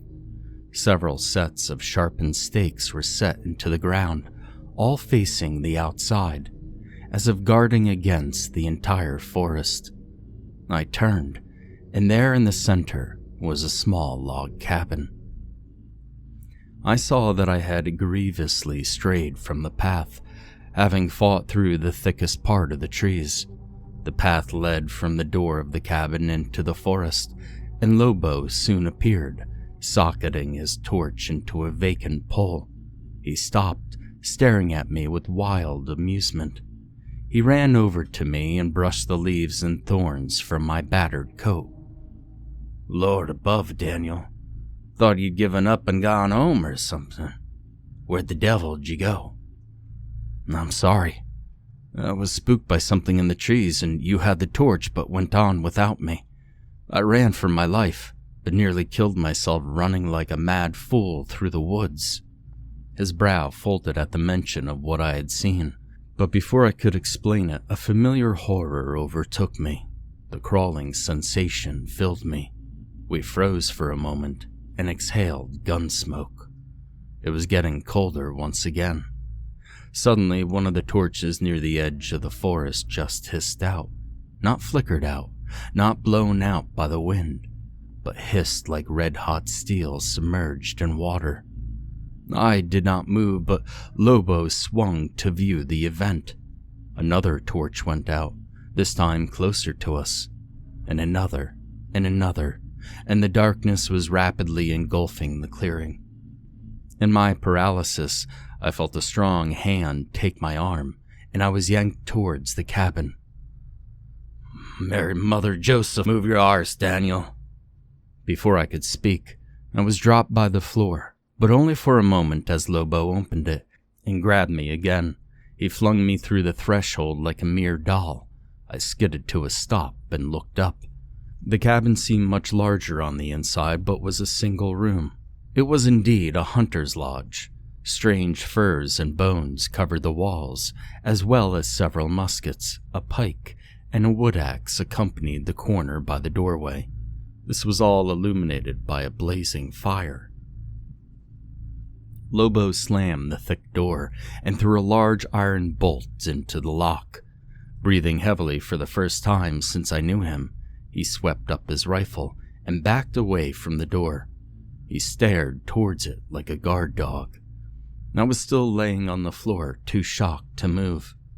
With a whoosh, a great wind came down the chimney and scattered the fire like a kick from an enormous foot, blowing ashes across the floor. I curled into a ball, eyes closed in reflex, as small cinders rained upon me. I heard Lobo's rifle clatter to the floor, his hand thumping against my body. "Lance, Daniel. You'll catch a blaze, roll over, would you?" The cabin had descended into darkness barely lit by the embers of the fire, and once I had been saved from catching on fire, I realized it had all gone quiet. So quiet that I could make out sounds coming from outside the cabin. That chilling song was back, but louder than I had ever heard it before, and it was no longer the sole voice. An entire chorus of them now emanated from all directions, even from above, pouring into the room through the walls like water into a breached ship's hull. The hymns penetrated my very heart, chilling me to the bone and leaving me still as a stone. I screamed silently, begging with all my heart for the ghostly songs to stop. And for a moment, all suddenly fell silent. The silence was not long-lived, for a familiar childish giggle ran through, one that nearly drove me to tears, one that I had begged to hear again for days past. It can't be her, I thought. Ariel's voice could be heard outside, cajoling me, calling me by my name. Something took a hold of me, and before I knew what I was doing, before Lobo could react, I lunged for the door, screaming for my sister.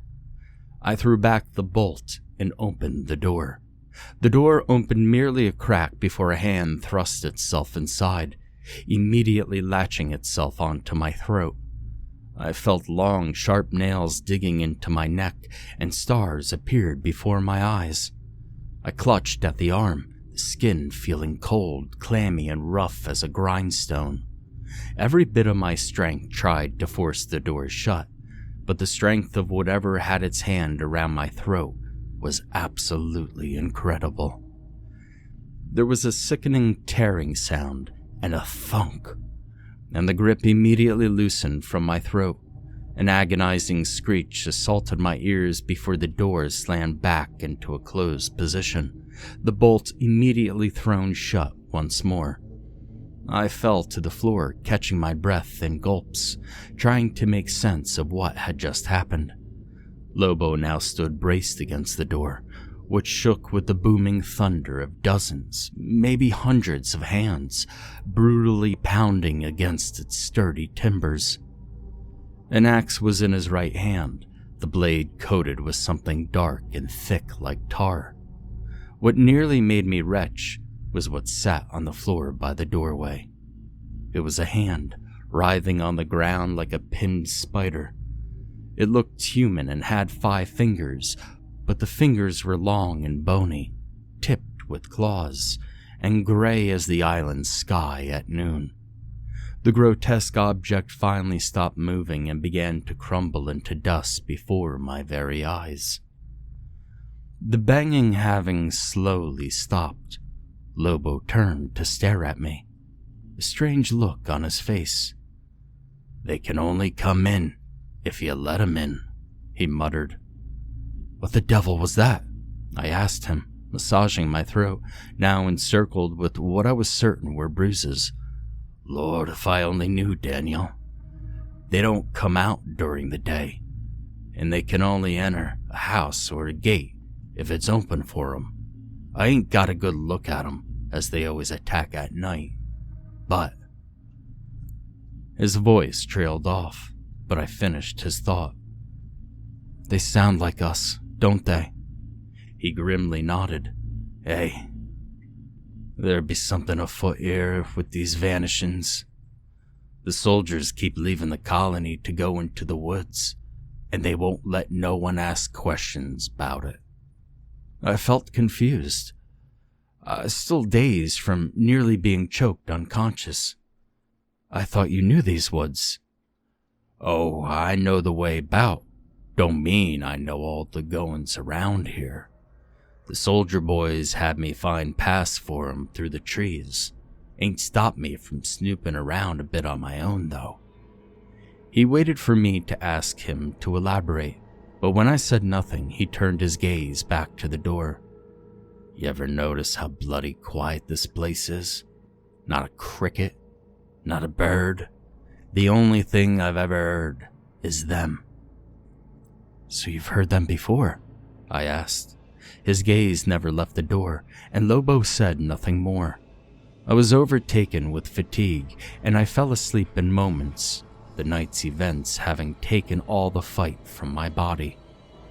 Lobo woke me up some hours later as the glow of dawn crept over the fog, barely illuminating the gloom that had always covered the island.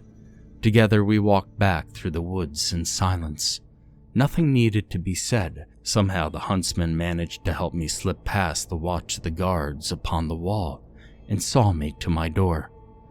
I knocked on the door and called out to Abby to let me in, which she did in what seemed to be mere moments. She swiftly embraced me with strength that I did not know she had. I turned to bid Lobo a good night, despite it being morning, but he had already disappeared into the gloom. Abby quickly pulled me back into my home and bade me to lay down. "Where in God's name did you go? You had me worried sick." I drowsily smiled at her. "Miss Braddock, you are radiant when you are angry." She swatted me on the shoulder, not too hard. She applied a cool, damp rag to the tender marks upon my throat. "Please, do not do that again." She spoke softly. Her fear and anger had abated, and her voice soft as down. "Affairs are dreadful enough without my worrying for you." As I drifted to sleep, I chuckled. "Worry not, Abby. I don't believe things can possibly get worse." The next day, I was to be proven wrong. And oh, how wrong I was. That day our world fell apart and descended from madness to true terror. I was walking in the lower town. As much as she detested being left alone, it wasn't safe for Abby to be out and about while I still had my duties as the town's de facto doctor. As I was finishing my rounds, a commotion drew my attention. I heard much shouting, one voice loudest of all. Rushing to the scene, I saw Lobo having wrestled a young soldier to the ground. The boy could not have been older than me. He seemed afraid and frail next to the indomitable creature of the huntsman. Lobo spat with fury, addressing the gathering crowd of curious onlookers. "Ain't it been all too interesting how these redcoats have stood about and done nothing to protect you lot from the darkness? The king's finest. Puh, rather the devil's worst." He glared at the soldier laying prostrate on the cobblestone, paralyzed with fear. "Tell him." The boy hesitated until Lobo viciously gave him a boot to the ribs. His voice trembled as he cried aloud. "We bid what we're bade to do. They would not take no for an answer. It was either sacrifice some of us, or all of us." "Who?" cried someone in the crowd. "This island. The Spaniard explorers who told the crown of its location. They chose the name well. The siren voices as old as time, whispers from the deepest pit of hell, they spoke to us. They implored us for food, for people, for hosts. There are things on this island that bow to no god. We tried everything to persuade them to leave us alone, but they wanted bodies." He broke down, weeping until Lobo kicked him once again. "We resisted, so the voices came in the night and took those they wanted in spite of our pleas. Those they took became husks, silent, unbreathing, their eyes pools of darkness. We were forced to oust those poor souls from the walls, hoping the sirens would be satisfied. But every day they wanted more, and so we surrendered what they asked for. I did not want to obey, but those who refused to carry out orders would be shot. Or worse." The soldier curled up into a miserable ball on the ground, his breath hitching. "We're all going to die on this godless island." Lobo and I stood silent, as did the crowd, aghast at what just had been revealed. Suddenly, seemingly from nowhere, a squad of soldiers rushed into the area, dispersed the crowd, and trained their weapons on Lobo. Unfazed, the hunter put himself between me and the ring of shining steel. An officer stepped forward, sword drawn. "You've meddled where you should not have. You both shall come with us. They're all seeing you for what you really are now. You're not soldiers. You're cowards, each of you." Lobo spat on the officer's feet. The man glared coldly and raised his saber into the air. Lobo did not flinch, but I could not help but despair as I waited for the order to fire. Cries were heard from the wall, drawing the officer's attention. I saw a guard waving frantically to the soldiers in the street, who disregarded Lobo and I and ran towards the commotion. Soldiers were piling onto the walls, all gazing in horror out beyond the wall. So transfixed were they that Lobo and I, as well as several onlookers, joined them on the rampart to take in the most horrid sight I'd ever and will ever lay eyes upon. At the edge of the trees stood a group of people, standing motionless, all staring towards us on the wall. Even from the distance I could see their eyes, black as night. "By God," murmured Lobo, who in spite of his sturdy demeanor was clearly shaken at what was unfolding. I noticed more of the things emerging from the tree line, forming ranks, the group growing into an entire crowd of spectators. Onlookers gasped, cried out, and wept as they recognized the husks of their loved ones shambling into view. My breath caught in my chest when I recognized two familiar forms appear at the center of their ranks. Roger and Ariel. Their skin pale as the rest, their eyes dark, standing motionless as statues. Not a shred of their humanity remained. I felt suddenly cold, as if a soft wind picked up, catching the tears on my cheeks. I felt a firm grasp on my shoulder and turned to see Lobo beside me, clasping his hands on the sides of his head. "Cover your ears, Daniel. For God's sakes, cover 'em," he growled. The husk's mouths all fell open at once, stretching wider than I thought one's mouth could, and out poured that same chilling song. Even muffled as it was by my fingers jammed into my ears, it was overwhelming, strong and overpowering like honeyed liquor. My legs became weak, and I fell to my knees, screaming in agony. My scream and those of the others was unheard over the hellish cacophony.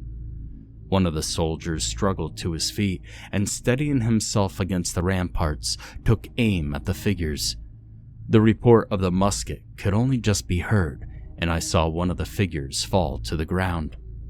All fell silent, and my ears rang in the sudden void. I unsteadily got to my feet, and we all stared in horror outwards.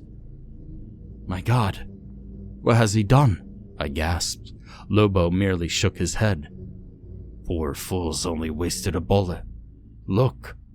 The figure struck by the soldier's discharge was slowly getting back up, seemingly unfazed by the large hole now gaping in its chest that oozed blackness to match its eyes.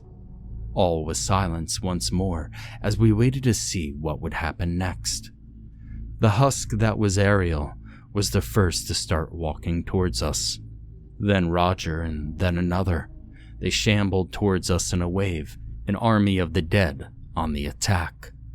Lobo turned toward me once more, and for the first time since I had met him, I saw true fear in his stoic face. He barked just one word to me: "Run." An officer sputtered some panicked order, and the other soldiers took aim at the approaching assembly.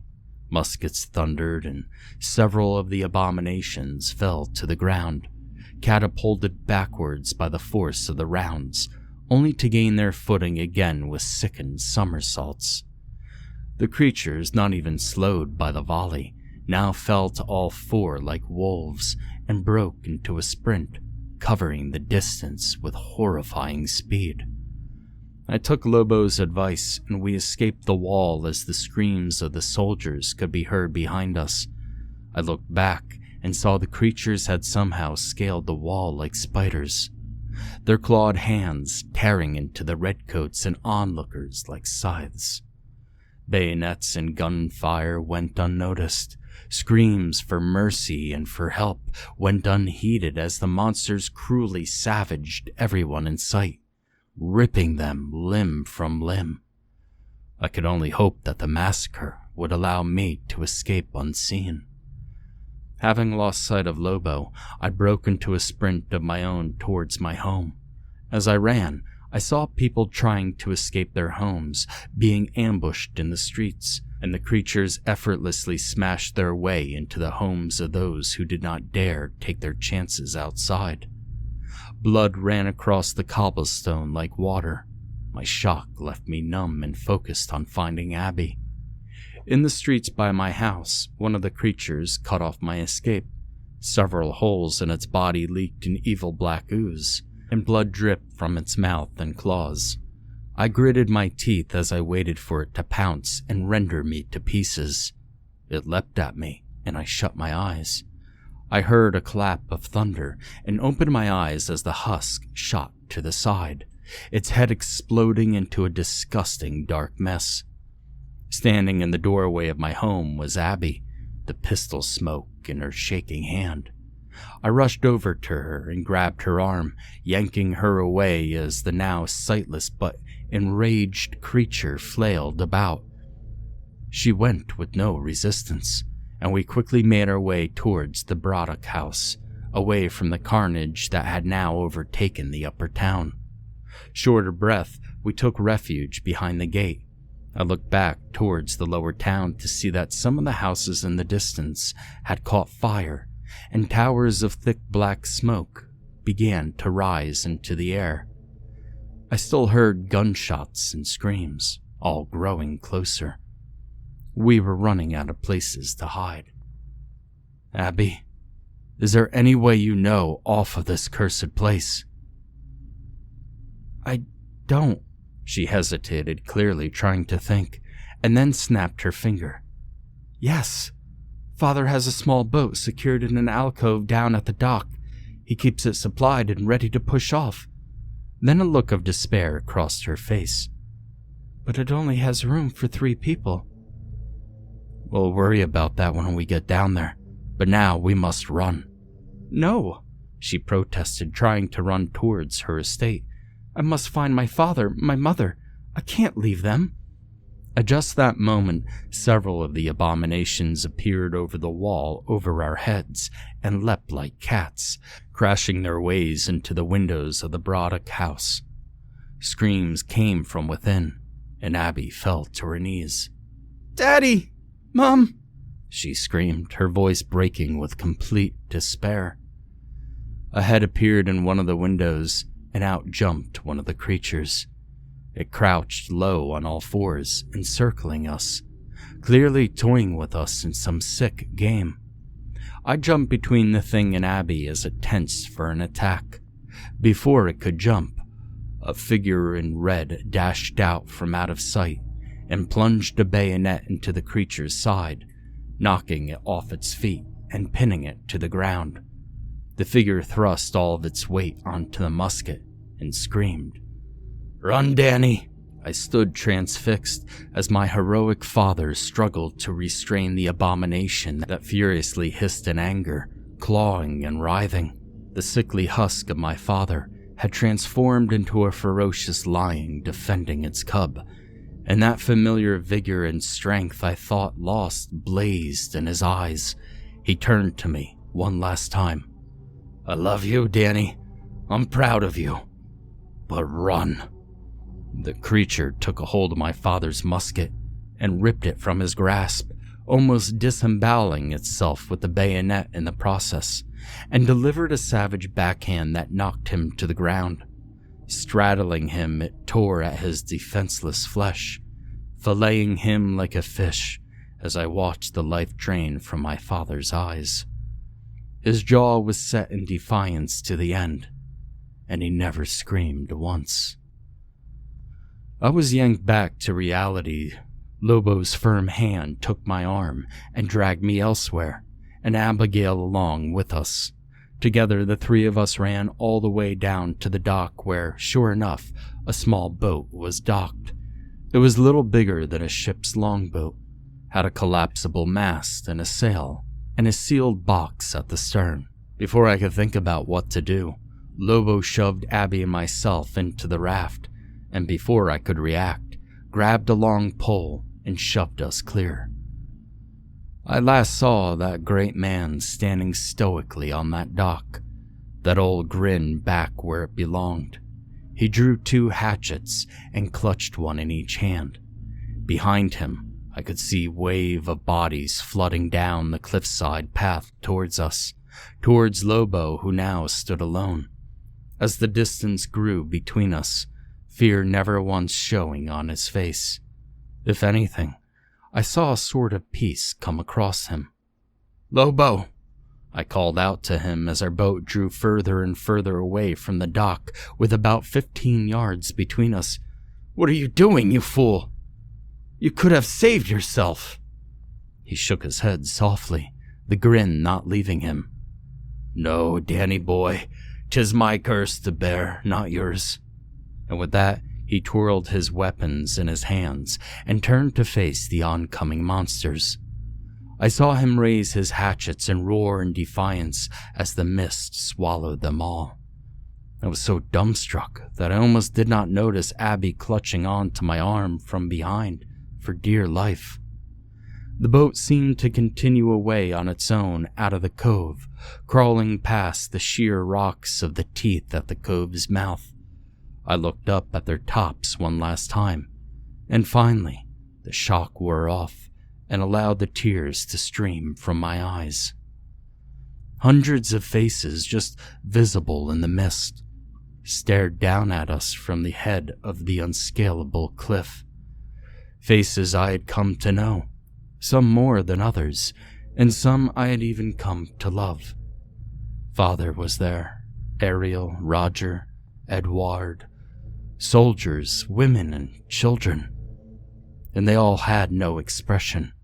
They were as pale as the fog itself and stared with unblinking, soulless black eyes.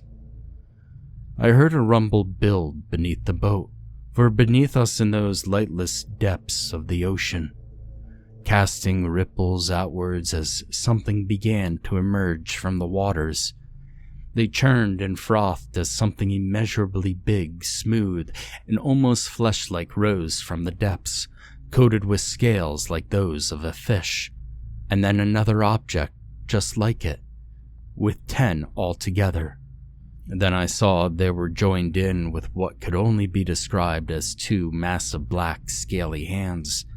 They placed themselves on the teeth, so big that they must have wrapped around the entire island itself, gripping them so firmly cracks spread in the brittle unknown strata.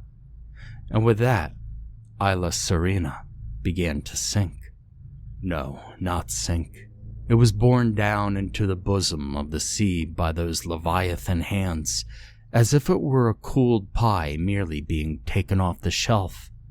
The whole ocean seemed to bubble and froth like it was boiling, and finally the tallest height of the teeth, along with all of its specter-like onlookers, vanished below the surface with a colossal splash, creating a wave that exploded outwards. Instinctively, I covered Abby with my body in the bottom of the boat as the wave lifted us like a child's toy. I felt us skim along at a growing speed, and we were tossed around against the gunwales. I thought it would never end until my head collided with the sturdy wooden hull, and I knew no more for several hours. I woke to the sun in my eyes, an alien sight after all those months on the overcast island. Indeed, I felt as if I were in another world altogether. Abby cradled my head in her lap, looking down at me with a strange look on her face. It was not shock or relief, hopelessness or fear. It was the look of one who has been broken. I'm sure when my eyes opened, I shared the same look with her. Lobo's sacrifice ended up being our saving grace.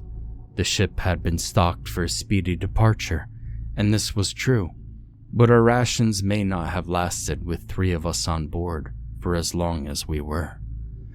I lost count of the days, but in all that time I do not believe either of us shared a word. We barely ate or drank. We slept every night with Abby in my arms as we waited for whatever fate allotted us. Weeks and perhaps even months after our flight from that accursed island, we were rescued by a British ship en route home from the Americas. It had only spotted us by chance, but swiftly came to our rescue. I saw the sailors turn white at the look in our eyes, and although they pried us with questions to no avail, they could tell that we had been through the worst. They bore us home without a bother. The crew seemed to think our presence was one of bad luck. No sooner had Abby's feet touched the dock, finally back on British soil, she broke down weeping, curling into a tight ball as the many tenants of the dock looked on with confusion. In truth, I wept as well, but it was not tears of joy that streaked down our faces. I suppose that now that we were back in reality, it had all become too clear what we had suffered. Fortunately, Abigail and I still had each other, and as she managed to obtain some of her family's wealth in the aftermath of their obliteration, we moved as far inland as we could find and away from all human contact. She had a comfortable cottage built in a remote section of an inland moor, far away from trees or the sight of the ocean. And there we stayed for the rest of our lives. Ever since we arrived back home from that hellish venture, Abigail and I swore to never speak of what had happened, not to anyone else, and not between the two of us. However, since our return, the events of Isla Sirena began to blur in our minds, to fade away as if slowly dissolving into nothingness. Honestly, as I copy over the entries from my old journal, which had fortunately been in my satchel that day, I almost find those events unbelievable. Yet, as I read them over every now and again throughout our lives, something moved in me, like a bit of metal left lodged under my skin, a vestigial reminder of what had happened. Abby must have remembered as well, for the very sight of the article's worn leather covers would set her in a frightful panic until I would lock it away in a box beneath our bed. In all those years, many of which hold happy, peaceful memories, I kept my promise to Abby. However, her recent passing prompted me to break my oath of silence. Oh, Abigail, my beautiful Abby, I loved you, and you loved me. That much I know. I only pray that this nightmare of our past did not come to you as you drew your last breath. I feel the life ebb from my body as I finish this account. I rejoice in going to rejoin my wonderful wife. Maybe my mother will be there as well, but I wonder if my father and sister or Roger will greet me at the gates given their unfortunate end. The ocean to this day harbors more darkness than I believe could ever be catalogued in all of the future years of mankind's reign over the land. It is the one place we truly cannot ever tame. I dare say it is the one place where God turns a blind eye. Please be cautious on the high seas. My tale is but one of countless others, stories that assert that mankind does indeed not rule this earth. There are things that prey upon us from under the waves, things we will never understand, things we cannot plead with, things that view us as mere toys, insects even. I know not exactly what happened to my fellow colonists on Isla Sirena, but I pray that whatever took them to have mercy on their souls. It is the year of our Lord, 1750, and my name is Daniel Kipling. My father was Peter Kipling, my sister was Ariel Kipling, and my wife was Abigail Kipling, once Braddock. Now I know that, in a way, they all live on, as will I. Do with our story as you will, but please, take heed. Man does not and never will rule the seas. Once in a while, something rises up from the godless darkness below to remind us of that inexorable, unbending, eternal truth.